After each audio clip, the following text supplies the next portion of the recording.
Hello everybody, Stephen Morris here with Advisory. Today we are going to shift gears and talk a bit about construction and development. These are two very exciting topics which I believe are, well, if you're a veteran in the industry, they bring you a bit of a sigh.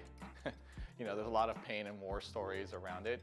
And if you're new, I believe it's generally misunderstood. And if this is an area that is of interest to you in terms of wanting to advance your career and eventually build out your own properties, then I highly recommend that you be prepared for all the good and all the bad stuff that's going to come along with it. So with that in mind, let's go ahead and get started and talk about the areas we're going to discover first. Number one is the reliance on general contractors. If this is going to be your first construction project, most likely you're going to need a general contractor. It's very unlikely that, unless you have a significant amount of construction experience on your own, that you're going to do an owner-builder type play and just sub out everything yourself. You probably don't have the expertise or the know-how on how to actually build a property from the ground up. Number two is budget considerations. So there isn't anything on planet Earth that hits on or under budget unless you are like the most experienced operator on planet Earth. And I'm not just talking about construction. If we're talking about movies, software development, anything that you would create from scratch generally runs over budget because there are things called unforeseen circumstances which just, couldn't be anticipated because they were unforeseen. Now, to the extent that you have experience, you could see more of those unforeseen concepts than perhaps the novice that just entered the industry. But nonetheless, even the most hardened battle veterans out there in the construction world still run into issues where they have unforeseen circumstances. And lastly, there's the human element to it. It's managing all the people. It's dealing with the fact that you've got several different crews working on your construction site at any given time. They have various motivations, they have various levels of sophistication, and furthermore, they have various levels of compensation which could affect the outcome of your construction project. How you interact with them and how you ultimately lead them could result in a really good outcome or a really bad outcome, as we've seen from horror stories from some of our clients. And even we have experienced some issues ourselves when we first started out as it relates to the entire construction process. So without further ado, let's talk about the first area, which relates to the use of a general contractor. Once you've selected your construction company that's going to engage in the work that you set forth, you're going to end up having to rely very heavily on that general contractor. One of the biggest mistakes I see from clients is they have this concept of expectations and then they don't communicate them at all whatsoever, okay? So the less you communicate with your contractor, the more likely you're going to have mistakes or issues with your property that you did not plan for. Now, one of the ways to avoid that is to have weekly check-ins with your contractor. See what's going on and ask a lot of questions. If your contractor is not willing to answer those questions for you, you might have a bad relationship or you might have selected a really bad contractor. Now, I'm not saying you need to go in there and be micromanaging and be super nosy about every single particular detail that he's working on, but it's generally very important to have a strong curiosity in the construction project that you're working on. That would entail, for example, a walkthrough of the plans and how those plans relate to the reality of the construction. So for example, if you're reading the plans and it doesn't look like the building, you might want to ask why that is and what were the reasons for that decision being made. This happens more often than you believe. A lot of times when subcontractors get out there, they're busy working on their own, and if the general contractor has too many other projects, he might be spread too thin and he's unable to properly supervise these subcontractors. Now you might be thinking that that's not right or that's not fair or that that's their job and I shouldn't have to deal with that, and you're right. But unfortunately, you've also got to take it upon yourself to go out there and inspect the site and take a look at the property. Otherwise, you're going to wind up with a building that may be not quite to the plans, or worse, not even to code, and might have problems down the road as it relates to construction defects and major repair issues later on. So having a very strong curiosity and a good communication with your contractor, I believe is key, is the very most important thing to do in order to have a successful outcome for your construction project.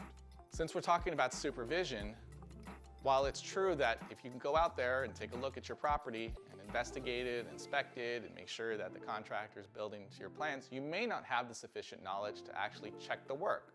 That's reasonable. You probably haven't been in construction your whole life, and so you don't actually have the ability to quality control. My strong recommendation is, at least for your first few projects, and maybe even later down the road, you hire a qualified construction manager, like an owner's representative, who actually knows construction and can oversee the quality of the general contractor's work. So in other words, you want a guy who knows how framing works, how stucco works, how to properly frame windows to ensure that they're waterproof, how roofing works. These are all very important considerations, especially since you don't want to deal with a building that has major construction defects. Litigating these costs quite a bit of time and money, and they may potentially bankrupt you, which is an absolute catastrophe. We will talk about construction defects in just a little bit. Let's talk about budgets. Now, one of the major things that I see a lot of new developers struggle with is staying on budget. Now, you may want to do a lot of fancy upgrades, or you may want to consider making the property even better than what you had on plan. That's great, and you can do those things, but those typically result in something called a change order. And a change order in the last minute generally tends to be a lot more expensive than if you had planned for this early on. Now, I'm not saying that you can avoid all change orders. Sometimes you do have to make the executive decision to change a particular area of your construction project. We've run into those situations ourselves. The plans look fine, but then when you start to see the area being built out, you realize, gosh, this doesn't look as good in reality as it did on the plans, and so we need to make a quick last-minute change in order to get the outcome that we want. So while I recommend that you try to plan as much as possible, it is true that you can't avoid every single potential issue, and these change orders are going to cause significant budget overruns. Another consideration is just simply the laws of supply and demand. Now, at any given time, there is either a construction boom or there's a construction bust. When there's a construction bust, you can generally hire out folks for a lot cheaper because they're looking for work, and so you're able to save quite a bit on your construction costs, which is fantastic. During construction booms, like we've had over the past 5 to 7 years, it's very difficult to get the attention of a contractor without paying significant dollars. These are things that you probably didn't anticipate when you first bought the property and you were developing plans, but after 1 or 2 years and after city approvals and all that, the environment may have changed, and now all of a sudden your cost that you were expecting to be at $250 or $300 a square foot is now $350 or $400 a square foot. How do you plan for that? Honestly, it's tough. You're just gonna have to have a lot of money laying around in order to handle these type of problems. If your budget's too thin or if your cash flow's too thin, I don't recommend development. I really don't, because there are just a lot of things that can go wrong, and if you don't have the ability to absorb the chaos, absorb the construction delays, absorb all the changes in costs and outcomes, then perhaps construction isn't going to be the first thing that you're going to want to do. You're probably going to move into a stabilized property first, build up your capital so that you can eventually move into the construction world and handle this chaos that's going on within your project. The final thing to consider about construction is the fact that there's just a whole lot of chaos going on. You've heard me use this word a few times here in this video, and chaos is the name of the game when it comes to developing anything from scratch. Now, I kind of joke that the entire world is conspiring against your property during the construction phase, and it's kind of true. So there are a few things like simply contractors not showing up on time, or they don't show up at all. That's super common. They promise to show up at 10 in the morning, and they don't show up for another week if they even respond to you at all. That happens. It is what it is. You're gonna have to plan for these type of delays. These type of delays can set you back in a lot of different ways because other trades might be waiting to start their work and they needed a previous trade to complete their work first before doing so. Unfortunately, as you get better and better, you start to realize who's reliable and who's not, and you can minimize these delays. But if this is your first time in the game, then generally speaking, you're gonna run into these problems. That's number one. Number two, folks break into your property all the time during construction. I strongly recommend that you engage security companies. There are companies out there that provide camera systems that are actively monitored 24/7. And so after maybe, let's say 5 or 6 p.m. or 7 p.m. at night, they will look at the property and make sure that if anyone's breaking in, they'll call the local police department. Strongly, strongly, strongly recommend this. In our first projects, we did have people break in. And by the way, in our current projects, we still have people trying to break in. But a lot of these things don't result in a lot of damages because, again, we have adequate security on our sites, especially these days with the cost of materials going up. They're very enticing to steal, and a lot of folks are going to want to get in there to make a quick buck. Highly recommend that you secure your construction sites. This is a much bigger problem than you guys really anticipate here. One of the things that causes us a lot of frustration, they might steal copper cables that are worth $100, and it costs us $10,000 to reinstall them. I mean, it's tragic. but it is what it is. That's the way construction works. Finally, the last area to talk about with construction is just simply bad craftsmanship. So one of the things that we've noticed is that over time, some contractors will take shortcuts, and those shortcuts might have saved them $100, $200, $1,000, maybe $5,000, but the ramifications to you as the client could be $100,000 of repairs for a $5,000 cost savings.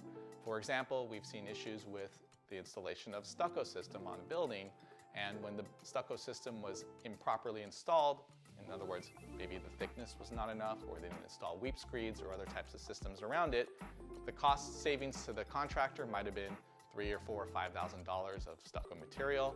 The cost to the owner would be in the six-figure range, because you'd have to demolish the entire stucco system off the building and reinstall it, which involves reinstallation of scaffolding and the reinstallation of the entire system again, and demolition. That can easily eat up $100,000, $150,000. If you don't have the cash set aside for it, it could be a financial catastrophe, and the building might even bankrupt you if you don't have the type of money necessary to fix these problems. Strongly recommend that you ask a ton of questions, especially on your first project, and try to be as annoying as possible and learn as much as possible. Especially these days with the use of ChatGPT and other AI programs, you can actually directly ask these programs, how do these systems get installed and work? Try to cross-reference it against how the subcontractors are working, just to make sure that it's kind of in line with the reality. Now, I'm not saying ChatGPT or any of these other AI programs are 100% correct, but they might at least give you an understanding of how the systems work, so at least you can start off with some sort of knowledge. Now, we've talked about all the bad things that can go wrong. What are the good things? Well, number one, you get to see a project that you dreamed of come from an imagination all the way to a finished product. And I can't say how rewarding it is to actually finish a project that you've been working on for years and be able to look at it and say, I'm the one who did that. I cannot think of anything better than that, and I highly recommend that if this is something that you really want to do, being able to see that outcome is truly one of the best things about real estate. It's not even about the money. It really is about what you've done, about the project that you brought to fruition after raising the capital, after managing all these people, and after eventually placing in tenants or eventually selling it, that you completed something that took quite a bit of work, and it took a lot of different trades and a lot of different people to get together to do. It's a fantastic experience, and I highly recommend it. That all being said, if it's also done correctly, it can be very profitable. There is a tremendous value in being able to manage all this chaos that we're talking about here. Now, while the cost might be, $250 or $300 a square foot, perhaps you'll be able to sell it at $600, $700 a square foot, which would be a substantial amount of profit. This is why a lot of developers get into business. We're interested in making very large returns, but the trade-off is we've got to deal with a lot of heartache, and we've got to deal with a lot of chaos in between. So I hope this gives you a feel for how the construction works, development, the whole package. And if you have any questions or you'd like to share some war stories on your particular development projects, I'd be happy to talk about with you. Feel free to email me here, and I look forward to speaking with you in the next video. Thanks so much for watching, and have a great day. So make sure to like and subscribe to our channel for all the content related to real estate investment and tax saving strategies.